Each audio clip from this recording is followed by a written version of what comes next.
Belzébuth, qui est sous terre, que ton nom soit glorifié, que ton règne vienne, que ta volonté soit faite, sur terre comme en enfer. Fais-nous faire aujourd'hui nos péchés de ce jour, maudis-nous pour nos offenses, comme nous maudissons aussi ceux qui nous ont offensés. Et laisse-nous entrer en tentation, sans nous délivrer de ton mal. Après 2000 années de longues persécutions, après 2000 années de haine sans pardon de tous ces petits saints prônant l'amour de l'autre, j'ai enfin décidé de me faire l'apôtre de l'ange Lucifer, de Satan vénérable qui m'a pris aujourd'hui pour l'avocat du diable. Il était une fois un ange de lumière qui éclairait les cieux. Son prénom, Lucifer. Il était le plus beau, le plus fort, le plus saint, mais Dieu l'abandonna pour aimer les humains. Satan se rebella, cria ni Dieu, ni maître, et sonna la révolte au lieu de se soumettre. Cet ange, ce grand blond, avec ses cornes noires, fut de par Dieu jeté dans l'infâme expiatoire du feu froid de l'enfer. Mais quel était son crime ? Ambition ? Jalousie ? Menace du régime ? Dieu pardonnerait donc à la femme adultère ? Et non à qui voudrait garder pour lui son père ? Ce régime spécial sort de la catéchèse. Le diable n'a commis qu'une erreur de genèse. Quoiqu'oubé, Belzébuth est victime de sa réputation. Mais pour peu qu'on cesse de voir le mal partout, Lucifer est diablement plus sympathique qu'il n'y paraît. Car ce Dieu si parfait, ce modèle de vertu qui fait boire chaque dimanche à ses fidèles le sang de son propre fils, dans un rituel quelque peu saugrenu, n'a pas le monopole du cœur. Belzébuth, lui aussi, a un cœur, et non un cœur en pierre, mais bien un cœur en fer, pavé de bonnes intentions. Non seulement il est altruiste, car l'enfer, c'est les autres, mais il est bien plus tolérant que son créateur. Le paradis, c'est trop exigeant. Il y a une salle d'attente, le purgatoire, et tout un tas de restrictions étriquées qui feraient passer la politique sanitaire chinoise pour une balade de santé. Non, on n'ira pas tous au paradis. Tandis que l'enfer, c'est beaucoup plus cool. Venez comme vous êtes. Oui, à l'élitisme du bien, je préfère la banalité du mal. Le projet du diable est bien plus attirant que le projet de Dieu. Le Tout-Puissant nous propose la pauvreté, la chasteté et l'humilité. Si comme moi vous êtes déjà célibataire, endetté, pas très musclé, je vois pas très bien ce que ça nous apporte. Tandis que le diable, lui, nous propose le sexe, l'argent et le pouvoir. Faites comme moi, faites le choix du diable, c'est plus agréable, la raison du confort est toujours la meilleure, et je préfère m'habiller comme le diable en Prada, plutôt que comme aujourd'hui, en Zara.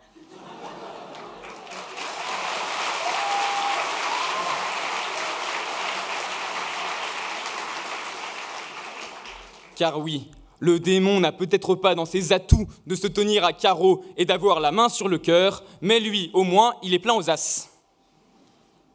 Puis qu'est-ce qu'on s'ennuierait dans un monde sans péché, sans excès, sans démesure ? Je suis trop jeune pour jeûner. Je veux de l'outrance, de la folie, de la passion. Et la passion du diable m'est bien plus agréable que la passion du Christ. Satan est le plus bon vivant du royaume des morts. Entraîné par les rythmes endiablés des démons de minuit et dansant la salsa, Belzébuth s'est allumé le feu, comme personne. Amateur de rôtis et d'agneaux bien saignants, le diable et ses grillades risquent de vous faire avoir une sérieuse crise de foi. Du reste, l'enfer étant déjà chauffé, on y fait bonne chère pour peu cher. Et là où sur terre, ça coûte la peau des fesses de faire des culs secs, en enfer, pour 3 francs, on a 6 souls. Oh, mon cher Belzébuth, je t'adore et j'admire ton œuvre. Le diable est un esthète, Répandre la mauvaise parole, c'est tout un art. Il n'y a rien de plus beau qu'une âme qui cède à la tentation après un combat intérieur digne de ceux de Milou dans Tintin. Un cœur tout innocent, que traverse une idée qu'on étouffe au début, qu'on refuse d'égoûter, qui grandit dans un coin, qui enfle, qui tambourine à la porte de l'âme, qui lutte, qui s'obstine contre le doux murmure de cette petite voix. Allez, rien qu'une fois, personne ne le saura. Le verrou se délie, on cède en se disant « cette fois-ci, et c'est tout ». Mais quand on a goûté aux délices du tabou, il est déjà trop tard.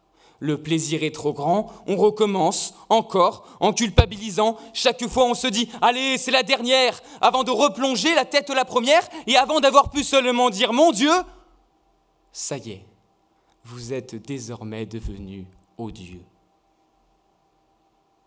Ô mon cher Belzébuth, je t'adore, mais je ne suis pas le seul. Le péché est partout, et particulièrement là, on s'y attend le moins. Il est chez vous, il est chez vos parents, il est avinculaire. On peut penser que vendre son âme au diable, c'est la Faust, à pas de chance, mais c'est en réalité beaucoup plus commun qu'il n'y paraît. Belzébuth a réussi à se construire un réseau d'alumni encore plus puissant que celui d'HEC, et cela fait belle lurette que les suppôts de Satan ont pénétré les culs bénis.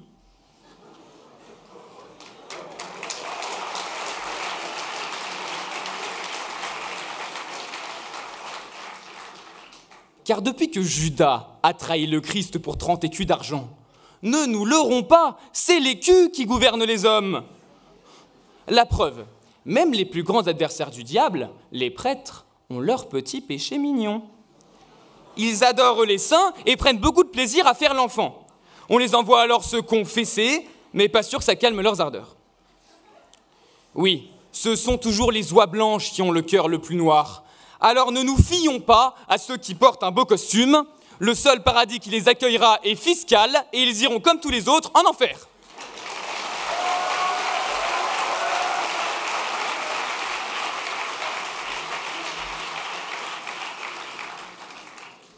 Oh, mon cher Belzébuth, je t'adore, que tu es formidable. Et comme tout disciple, comme tout adorateur, il me faut rassembler les foules en un lieu digne de ta noirceur, en un lieu à la hauteur de ta démesure. Jérusalem, Rome ou la Mecque étant déjà pris, j'ai choisi pour établir mon culte Paris. Quoi de mieux pour l'ange de la lumière que la ville lumière ? Alors pas le Paris de Pascal, non, mais le Paris que l'on met en bouteille et dont on ressort ivre, le Paris du chant et de la fête qui nous donne envie, comme Dalida, de mourir sur scène. Goûter la mauvaise foi d'un garçon de café, aller voir le spectacle de Notre-Dame brûlée, aller manifester et bloquer le Sénat, boire de la 8-6 contre le 49-3, s'asseoir au Père-Lachaise, flâner dans le métro pour se faire dépouiller de tous ses oripeaux, déguster un croissant plein du sang de la croix, venir admirer le fantôme de l'opéra, aller aux catacombes, saluer des amis et finir à Pigalle pour y passer la nuit.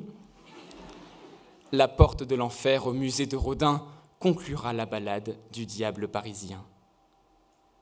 Car pour être à l'abri du déluge divin, il fallait bien que l'arche parisien de la Noé, fluctuat nec mergitur, soit battu par les flots mais ne sombre pas. La preuve, c'est que les rats n'ont pas encore quitté le navire.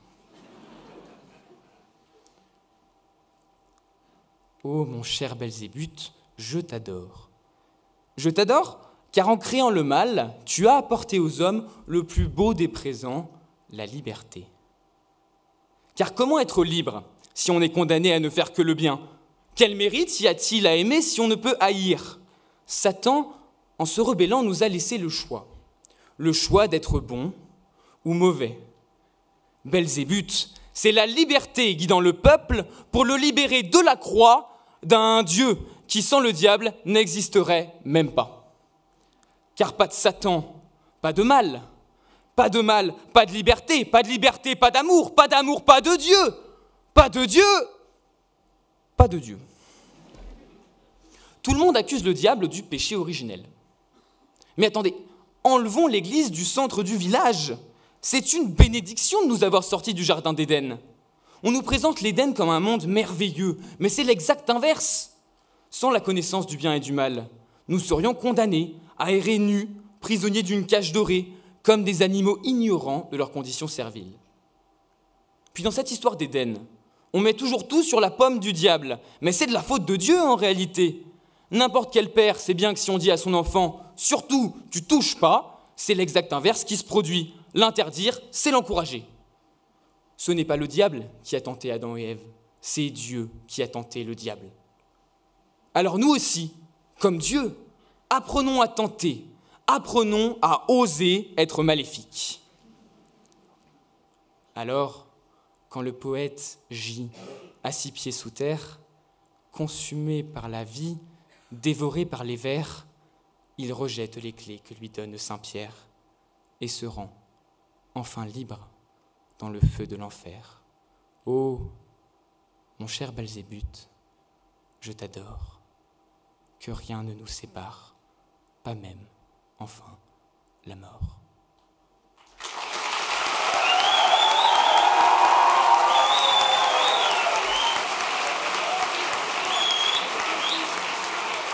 Est-ce que vous l'entendez? Il est là, partout. Au commencement du monde et dans le dernier instant de l'Apocalypse. Au sommet enneigé des montagnes et dans le ventre noir des abysses. Dans la nuit, sur le visage figé par la surprise, dans le signe de tête qui dit qu'il n'est plus temps. Il est en vous. Dans vos bâillements étouffés, vos rires réprimés, et dans chacun de vos mots. Il est là, tout de suite. Et il est sur mes lèvres, alors que j'hésite à parler.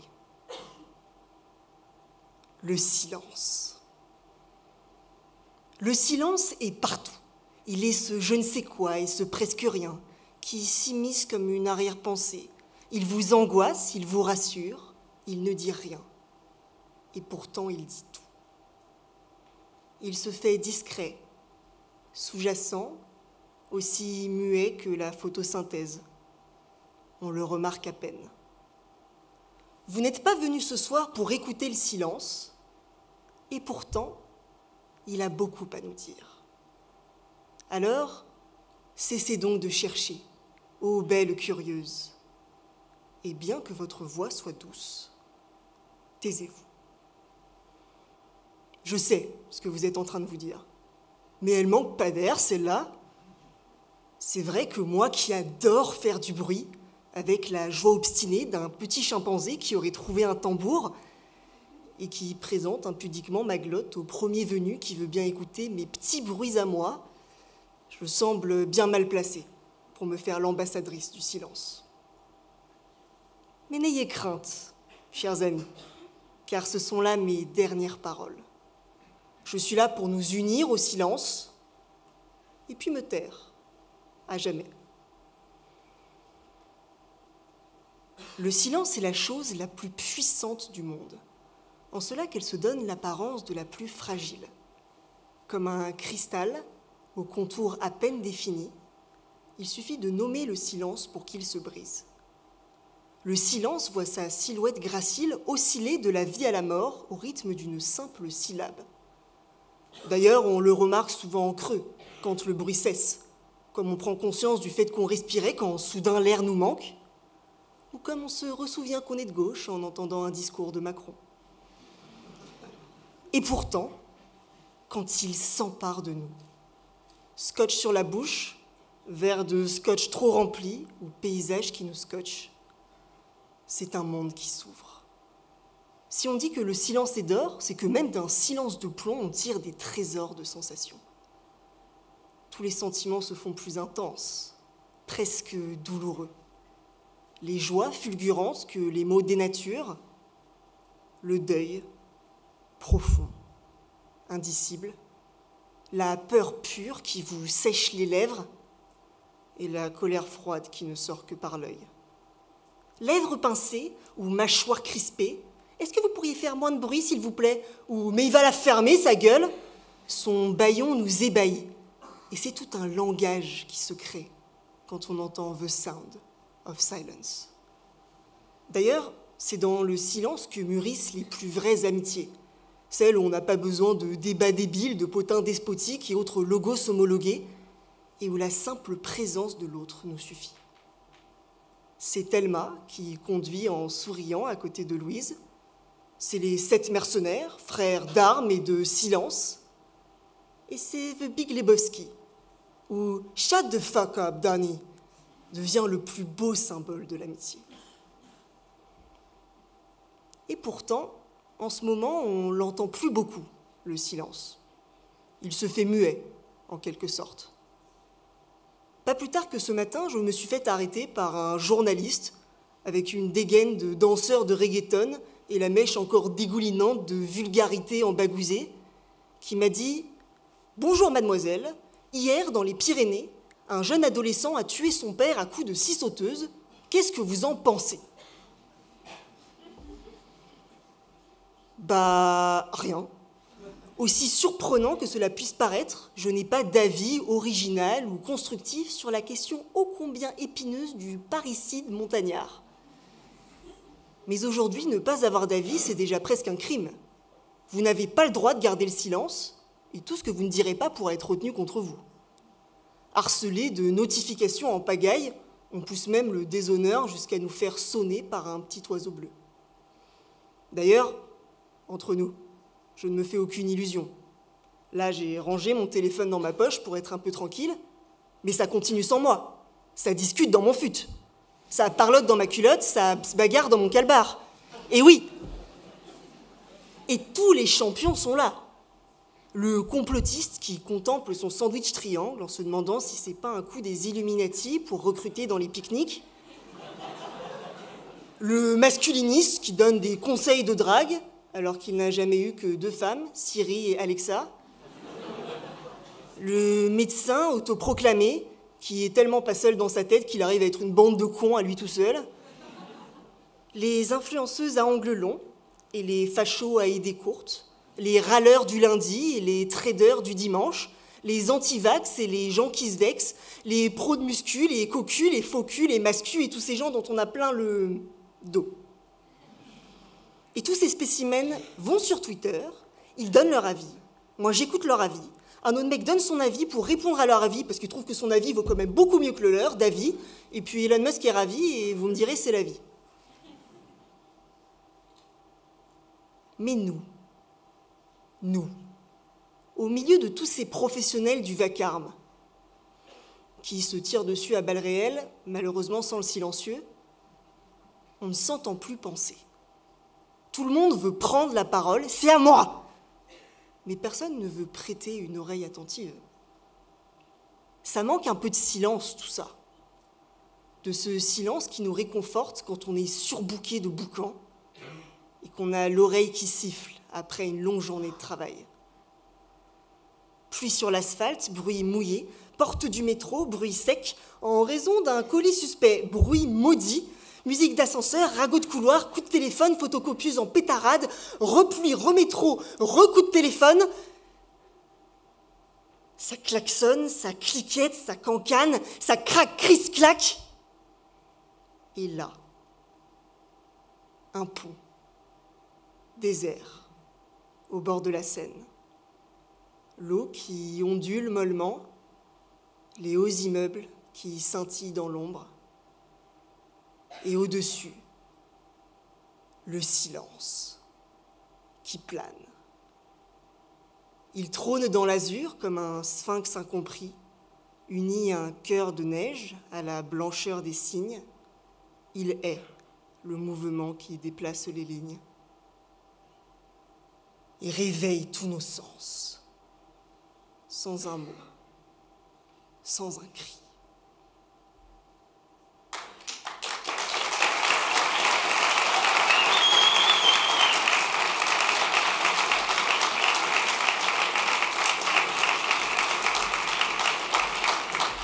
Au commencement n'était pas le Verbe. Au commencement, il y avait du noir à la rigueur, du silence, du rien, mais pas de verbe. Il y eut le Big Bang, bien sûr, la danse des planètes, la fusion des astres et des lumières, le tout premier lifting de Donatella Versace, les collisions d'astéroïdes, les volcans, les naissances, les morts, les extinctions, et un beau jour, la civilisation s'extirpa de sa torpeur originelle.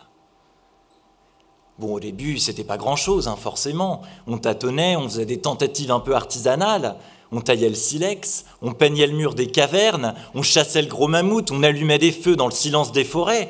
C'était rustique, c'était bon enfant, mais il y avait un vrai sentiment de communauté derrière tout ça.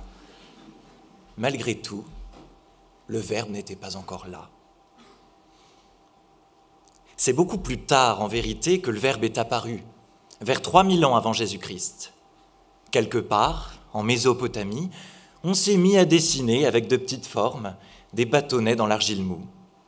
C'était peut-être pour amuser les mômes au tout départ, une petite partie de Pictionary comme ça, dans l'argile mésopotamien, un scorpion, une marelle, un pendu, qui sait. Quoi qu'il en soit, bon an mal an, c'est devenu une affaire de plus en plus sérieuse. On a brainstormé, on a peaufiné la technique, on a traité l'argile, on a inventé des caractères, et des mains de nos Gutenberg du néolithique naquit l'écriture. Bon, les académiciens ne sont pas encore en parfaite symbiose quant aux origines de cette invention. Fut-on historien qu'on l'imputa au premier contrat de commerce, philosophe qu'on y entrevit les premiers signes avant-coureurs de la dissertation en 6 heures, théologien qu'on y entendit les premières messes chantées en grégorien préhistorique, ou Jean-Michel de la Conta, qu'on y devina, à n'en point douter, les balbutiements du contenté. Chaque discipline y va de son petit commentaire, de sa petite hypothèse, et après la tour de Babel et la dispersion des langues, c'est dans les milieux universitaires qu'on s'écharpe aujourd'hui pour déterminer l'origine de la culture. Alors moi aussi, sans prétention, j'aimerais faire jouer mon petit tintant de maracas. J'aimerais y aller de ma petite hypothèse. Je ne suis pas historien, ni philosophe, ni théologien, ni Jean Mich de la Conta, mais j'ai quand même ma petite idée sur la chose. Si l'écriture fut un jour inventée, ce n'est pas d'abord pour les contrats de commerce, pour les péripatéticiennes socratiques, pour les messes chantées en grégorien, ni pour les contenter d'ailleurs, excusez-moi. C'est en raison d'une angoisse beaucoup plus simple, beaucoup plus élémentaire, beaucoup plus évidente, celle de la mort. Imaginez-vous, ça faisait déjà quelques millions d'années que l'humanité existait. On n'avait pas laissé d'autres traces de notre passage sur la Terre que des silex, des peintures et des os. Enfin, excusez-moi, c'est angoissant comme idée, il était temps de changer. L'humanité invente l'écriture le jour où elle comprend que la mort n'est pas une fatalité, qu'on peut la dépasser, la mort. Et tandis que dans le cosmos, Donatella s'adonnait à l'immortalité à grands coups de lifting, l'humanité fit la même chose sur la Terre, par l'écriture. On transforma l'expression en impression, la pensée fugace en pensée pascalienne, et petit à petit, on a érigé entre nous et la mort des murailles gigantesques, en lisant, en écrivant. Tout le reste vient de là. Les grands empires, les tours de Pise et le Burj Khalifa, les machicoulis, les cités grecques, les cités interdites, les grandes métropoles, les fleurs du mal, le New York Times, la pop culture jusqu'à notre reine Affida Turner. Tout vient de là. C'est l'angoisse de la mort qui toujours a gouverné l'humanité. C'est la certitude de la mort qui toujours a poussé l'humanité à déchirer le voile du silence. C'est la certitude de la mort qui toujours a poussé l'humanité à ne pas accepter le tempus fugit, à rejeter l'adage idiot qu'on ne peut se baigner qu'une seule fois dans le même fleuve. Au contraire, elle revient s'y baigner l'humanité, et avec un certain plaisir non dissimulé. Comme une baigneuse affûtée, elle nous dit « fuck, Héraclite, fuck, la vie est mon fleuve, et j'en fais ce que je veux. Vienne la nuit, sonne l'heure, les jours s'en vont, et moi, par mon verbe et ma verve, par ma rage et par mon désespoir, par ce cri d'angoisse que je jette dans les espaces infinis du cosmos, je demeure. Et j'ai gagné ce droit-là le jour où je l'ai couché sur le papier. Alors ça y est, on est prêt. Armée contre le fatalisme, notre humanité ne voit plus dans la mort une ennemie, mais un élan, une ressource, un carburant qui toujours la propulse un peu plus loin sur les grands sentiers de l'existence. Car somme toute, la mort n'est pas un état, mais un état d'esprit. On l'accueille, on la danse, on la chante et on la vit, la mort.